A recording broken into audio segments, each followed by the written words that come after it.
오늘은 마태복음에 나와 있는 족보를 좀 자세히 살펴보겠습니다.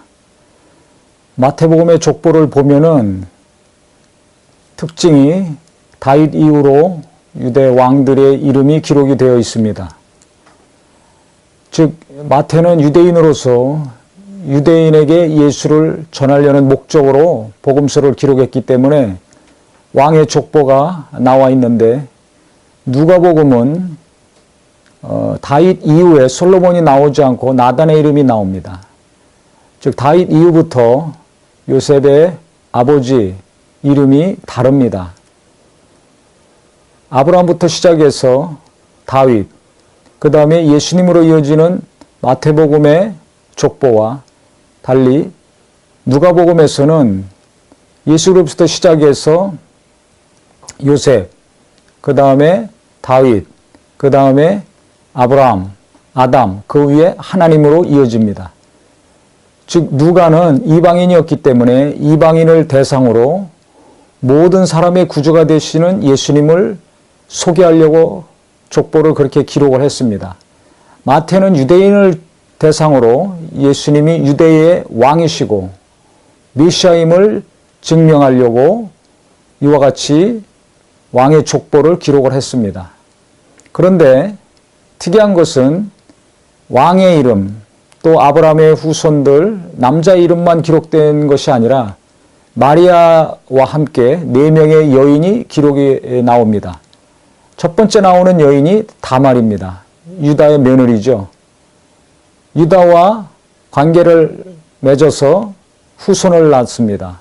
근친 상간에 아주 감추기고자 하는 아주 불미스러운 그런 사건인데, 그 사건이 바로 족보에 기록이 되고 예수님의 계보에 들어가게 됩니다. 그 다음에 나오는 여인이 여호수아에 나오는 라합입니다. 기생 라합이죠. 창녀입니다. 이방인입니다. 그 다음에 또 누가 나옵니까? 롯이 나옵니다. 모압 족속의 여인이죠. 근친 상간도 아니고 창기도 아니었지만은 이 모압 족속은 우리가 잘 알듯이 소돔과 고모라에서 롯이 탈출했을 때 그 두 딸과 근친 상간의 관계를 통해서 이루어진 자손들입니다. 그렇기 때문에 유대 입장에서 보면 대단히 멸시하고 무시하는 족속이었습니다. 그런데 이 롯이 모압 족속의 여인이었습니다. 그 다음에 우리아의 아내가 나옵니다. 밧세바죠. 밧세바라고 이름을 기록하지 않고 충성된 종이었던 우리아의 아내로 기록이 됩니다. 다윗하고 가늠한 여인이죠. 우리아의 아내, 즉 우리아가 햇사람이었기 때문에 이방 여인이었을 가능성이 많다고 생각이 됩니다. 즉 성경에 나왔던 마리아를 제외한 4 여인은 거의가 이방인이었습니다. 또 불미스러운 일로 말미암아 자녀를 낳은 여인들이었습니다.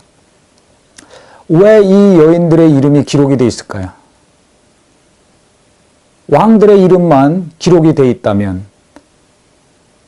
예수님은 유대 왕의 놀라운 신분으로 이 땅에 태어나신 아주 완벽하고 깨끗하고 흠잡을 만한 것이 아무것도 없는 족보입니다. 그런데 이 이방 여인이 기록이 되어 있고 불미스러운 일로 말미암아 자손을 잉태하고 출산시켰던 이 사건들을 기록한 것은 예수님이 유대인들의 구세주로만, 유대인의 왕으로만 오신 분이 아니라 만왕의 왕으로서, 만주의 주로서, 즉 전 인류의 구세주로서 이 땅에 오셨다는 것을 증명하고 있는 것입니다. 아브라함에게 하나님이 처음에 부르셔서 약속하실 때 창세기 12장 3절에 보면 너로 말미암아 모든 족속이 복을 받으리라 말씀하셨습니다. 모리아산에서 이삭을 번제로 바치려고 아브라함이 순종했을 때 하나님은 그의 믿음을 인정하시고 그에게 또 말씀하셨습니다. 22장 17절 18절에 말씀하셨죠. 내 씨로 말미암아 대적의 문을 얻을 것이고 내 씨로 말미암아 천하 만민이 보고를 받을 것이다 말씀하셨습니다.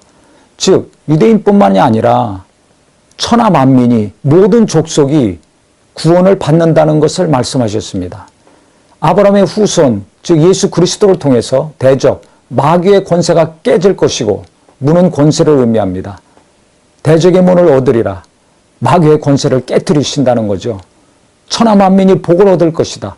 모든 인류가 구원을 받는다는 말씀입니다. 즉 하나님께서는 아브라함에게 말씀하실 때 이미 천하 만민이 이 땅의 모든 인류가 구원받을 구주를 이 땅에 보내시려고 말씀을 하셨습니다.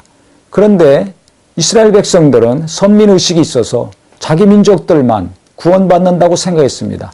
예수가 이 땅에 오시면, 구세주가 오시면 자기들만 구원받는다고 생각했습니다. 자기들만 위한 예수, 자기들만 위한 하나님, 자기들만 위한 성경이었습니다. 말씀이었습니다.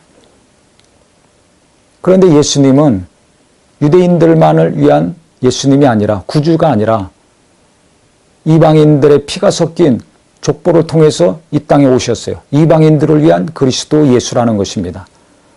성경은 이것을 분명히 말씀하고 있습니다. 그래서 예수께서 이 땅에 오셨을 때에도 바리새인들, 사두개인들, 제사장들과만 함께 하신 것이 아니라 그들은 도리어 예수를 핍박하고 비난했죠. 세리와 창기들과 또 함께 하셨습니다. 내가 온 것은 죄인을 불러 회개시키러 왔다. 구원하려고 왔다고 말씀하셨습니다. 의인을 부르러 온 것이 아니라 죄인을 부르러 오셨다고 말씀하셨습니다. 죄인의 구주십니다. 의롭다고 생각했던 유대인들은, 바리새인들, 제사장들, 서기관들, 율법사들, 말씀에 정통했던 자들은 예수님을 배척했습니다. 재판장에 넘겨서 죽게 했습니다. 죄인이라고 생각했던, 세금을 거들어 다녔던 세리들, 창기들, 심령이 가난한 자들, 애통한 자들은 예수께 나와서 위로받고 영생을 얻었습니다. 성경은 처음부터 예수님은 모든 인류의 구세주이시오, 특별히 자기 자신이 죄인이라고 생각하는, 의롭다고 생각하는 자가 아니라 내가 죄인이라고 인정하고 고백하는 자들에게 구주가 되시는 분이라는 것을 강력하게 처음부터 말씀하고 있습니다.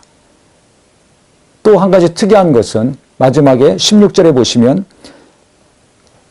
예수님은 마리아에게서 나시니라 수동태로 기록이 되어 있습니다.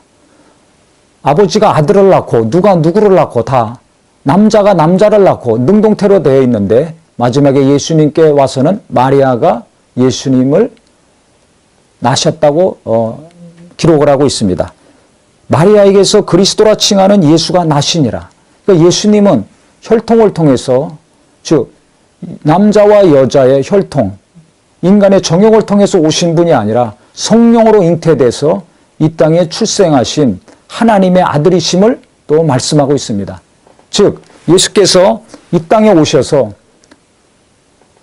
우리의 구주가 되실 때는 인간의 육체적인 혈통을 통해서 오신 분이 아니라 성령으로 말미암아, 말씀으로 말미암아 잉태되어 이 땅에 출생하신 분이라는 것을 분명하게 기록을 하고 있습니다.